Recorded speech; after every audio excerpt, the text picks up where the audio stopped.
Hello friends, नमस्ते। मैं सोनिया आप लोगों का यूट्यूब पे स्वागत करती हूँ और आज मैं आपको एक तुलसी का सोहर गीत सुनाने जा रही हूँ। तो प्लीज़ आप लोग गीत को पूरा सुनो और अपना आशीर्वाद देना। अंगने में तुलसी काए पेड़वा तुलसी बड़ी हरियर तुलसी बड़ी हरियर हो। अंगने में तुलसी काए पेड़वा तुलसी बड़ी हरियर हो।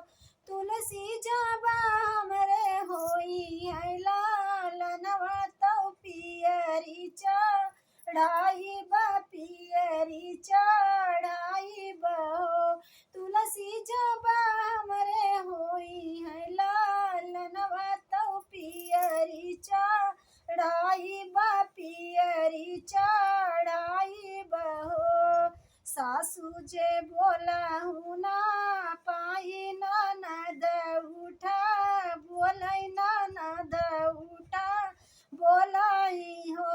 भाभी नहीं हर से पियरी मांगावत तुलसी का चढ़ावत तुलसी का चढ़ावऊ हो। भाभी नहीं हर से पियरी मांगावत तुलसी का चढ़ावऊ हो।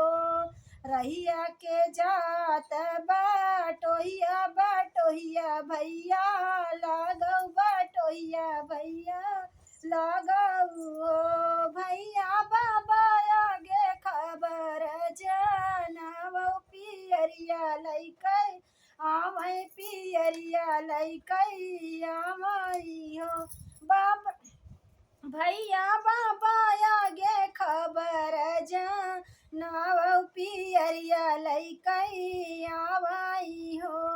बाबा जे सोवत रहले भैया जागत रहे भैया जागत रहे ओ।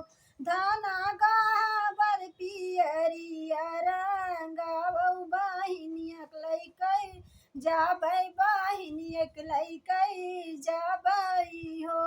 धाना गाबर पियरी बंगावौ बहिनियक लैकै जाबै हो।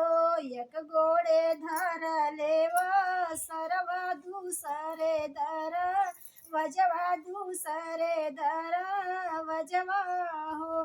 भैया तीसरा गोड़ धर ले आंगन बहिनिया से बात पूछै बहिन से बात पूछै हो।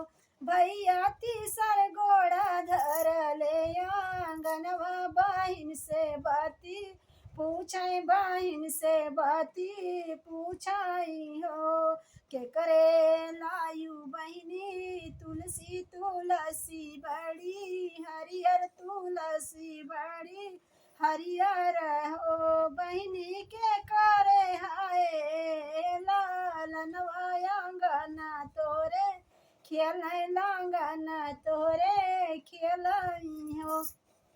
बहिनी के करे हाय ये लालनवा अंगना तोहरे खेलाई हो। तोहरे ले आई भैया तुलसी तुलसी बड़ी हरियर तुलसी बड़ी हरियर हो।